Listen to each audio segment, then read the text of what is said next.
विश्व 24 न्यूज हर पल आपके साथ। नमस्कार, मी भीमराव कडाळे पाटील। आज नवीन दिवस, नवीन विषय, नवीन दिवसाची नवीन अशी चर्चा। आज चर्चेचा विषय घेऊन आलोय म्हणजे बघा, इंदापूर तालुक्यातला एक पत्रकार अतुल सोनकांबळे म्हणून होते।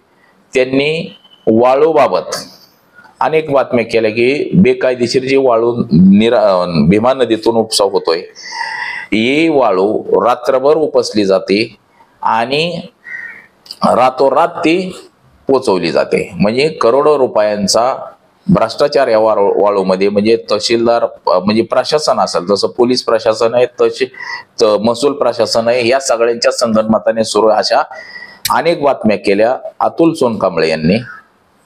तर त्या अतुल सोनकांबळेवरती खंडणीचा गुन्हा दाखल करून महिनाभर जेलमध्ये पाठवलं। म्हणजे या ज्या सगळ्या कारवाया होतात, या सगळ्या आकसापोटी होतात।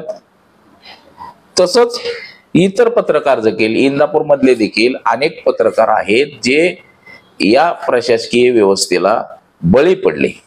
जसं जाधव म्हणून एक पत्रकार होते, तानाजी करचे म्हणून होते, असे अनेक पत्रकार आहेत, अनेक तालुक्यात आहेत की त्यांच्यावरती गुन्हे दाखल केले जातात। म्हणजे तुम्ही जर विरोधात काय लिहिलं किंवा विरोधात बातमी केली की तुमच्यावरती खंडणीसारखा खोटा गुन्हा दाखल झाला रे झाला।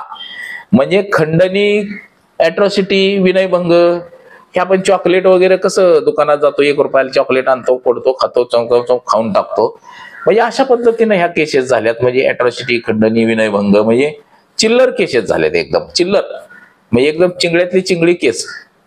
काय ना रे, अॅट्रॉसिटी बारकी केस आहे, टाकून दिलं गे, कोणतरी येतंय, अर्ज देतंय, मला त्याने खंडणी मागितली, म्हणजे पैसे मागितले, त्याची शहानिशा केली जात नाही, त्या प्रकरणावरती चौकशी केली जात नाही, काय नाही, अशाच केसेस दाखल केल्या जातात।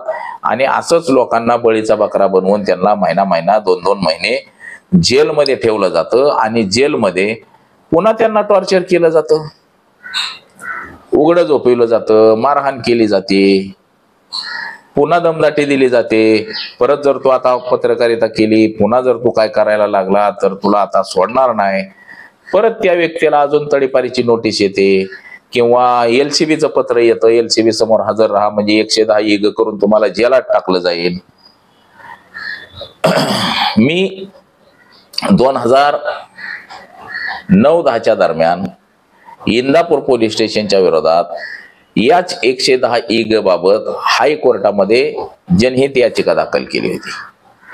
बघा, त्या काळात अण्णासाहेब बंडगर PI होते। इंदापूर पोलीस स्टेशनला जे काही गुन्हे घडले होते त्या गुन्ह्यांमध्ये मोठा एखादा असला, म्हणजे श्रीमंत असला, त्यांनी पैसे दिले की त्याच्यावरती 110 EG अजिबात दाखल नाही। एखादा गरीब असेल, पैसे नाही देऊ शकत, त्याच्यावर 110 EG। म्हणजे RR पाटील ज्यावेळेस गृहमंत्री होते त्या काळात 110 EG RR पाटलांनी आदेश काढले होते की गुन्हेगारांना जास्तीत जास्त प्रमाणात जेलमध्ये ठेवण्यासाठी 110 EGचा वापर करा। परंतु त्या 110 EGचा गैरवापर व्हायला लागला, पैशासाठी त्याचा वापर व्हायला लागला। पैसे दिले 110 EG नाही, पैसे नाही दिले 110 EG, म्हणून हायकोर्टामध्ये रिट दाखल केली होती। आणि तेव्हापासून 110 EG ही कमी प्रमाणात झाली। म्हणजे एखादा जर म्हणजे गुन्हेगार, मोठा गुन्हेगार असेल, सराईत असेल, गंभीर गुन्हे असतील तरच त्या व्यक्तीवरती 110 EG करता येते, असं हायकोर्टाने देखील मत नोंदवलेलं आहे।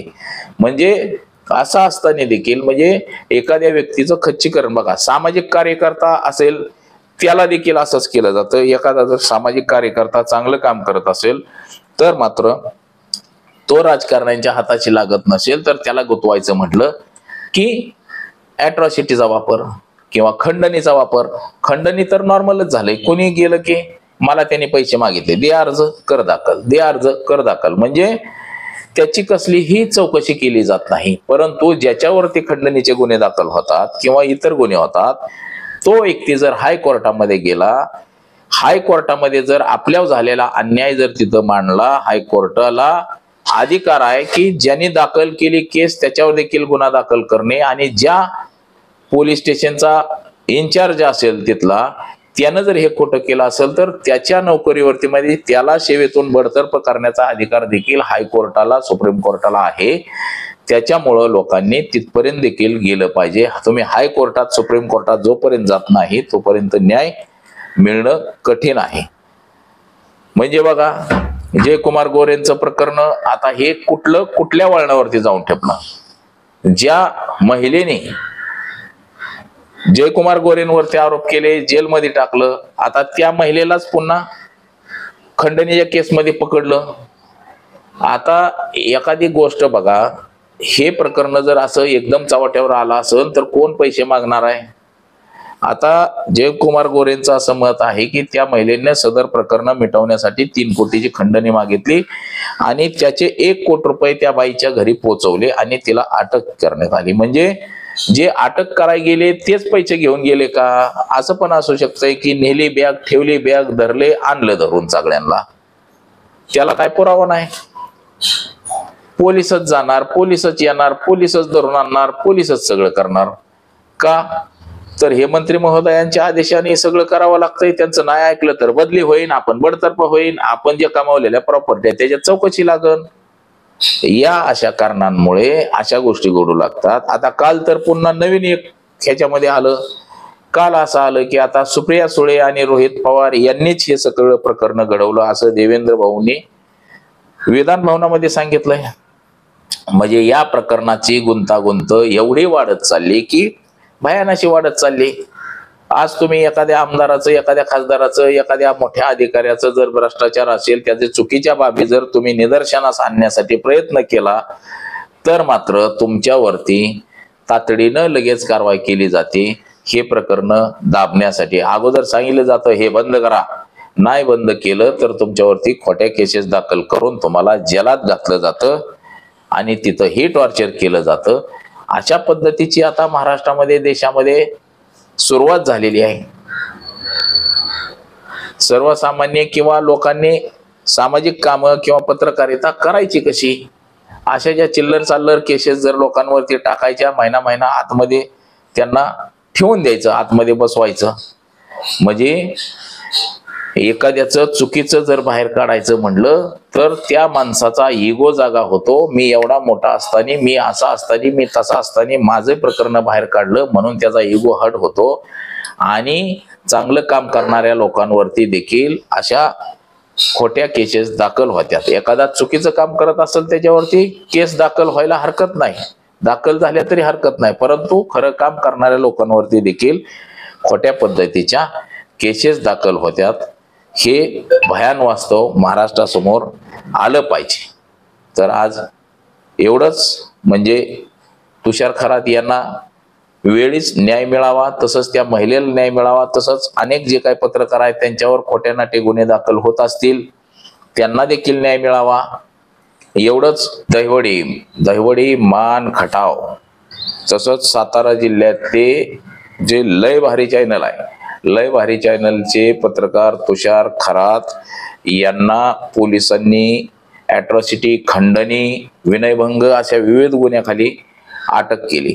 तसंच ॲट्रॉसिटी, खंडणी, विनयभंग या ज्या केसेस आहेत, हे जे गुन्हे आहेत, हे गुन्हे पत्रकार तसंच सामाजिक कार्यकर्ते यांचं खच्चीकरण करण्यासाठी वापरला जातोय का?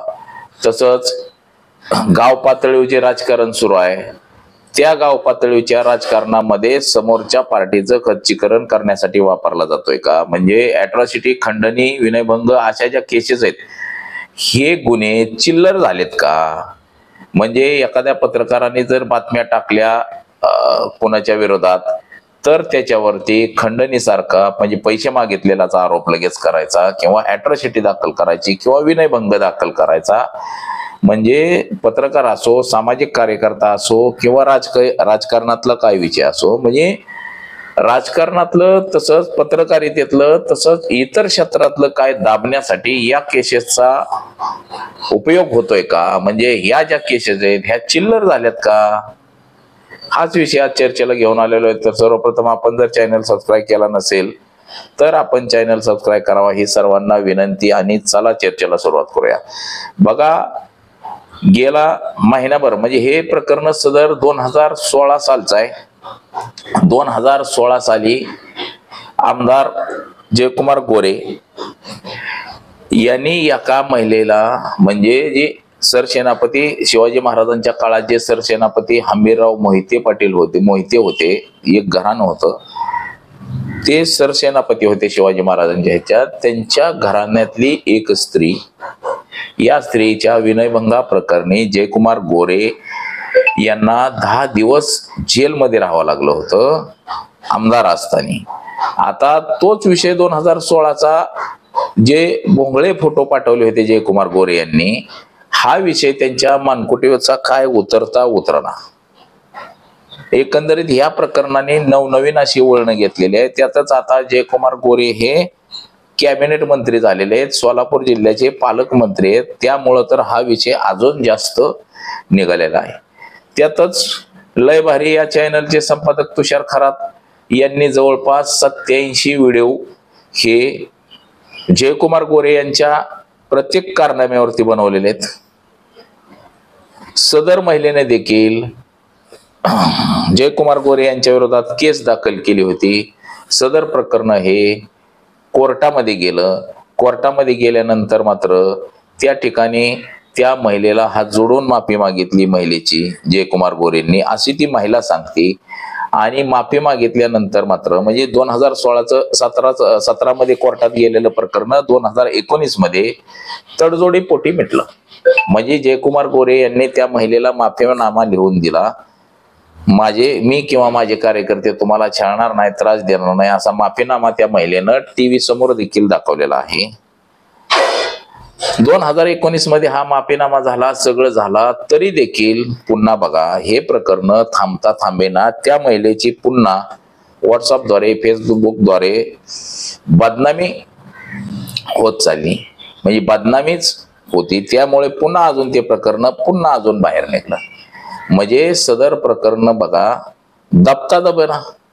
मग आता जयकुमार गोरे यांना असं वाटलं की आता बाबा आपली काय खैर नाही, म्हणजे हे प्रकरण मानकुटीवर उतरता उतरना, त्यामुळं प्रथमतः कुणाला लटकवायचं तर ह्याच्या ज्या बातम्या करणारे पत्रकार आहेत बघा, पत्रकारांना कसं अडकवलं जातं। तुषार खरात यांच्यावरती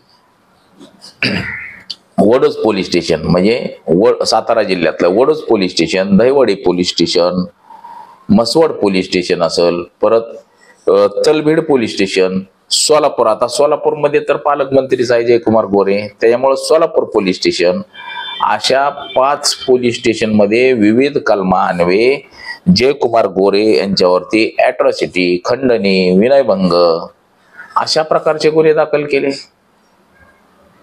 आता एवढे गुन्हे दाखल केले म्हटल्यावरती बिचारा आता सुटणं कठीण झालंय। अटक झाली मध्ये, आता तारीख पे तारीख, परंतु सुप्रीम कोर्ट, हायकोर्ट आहे, अशा कोर्टांनी देखील असे जे खोट्या केसेस दाखल होत आहेत याच्यावरती देखील काहीतरी ठोस उपाय शोधला पाहिजे। राज्यातील महत्त्वाच्या आणि आपल्या भागातील ताज्या बातम्या पाहण्यासाठी आजच आमच्या विश्व 24 न्यूज चॅनलला यूट्यूबवर सबस्क्राईब करा आणि बेल आयकॉन प्रेस करा।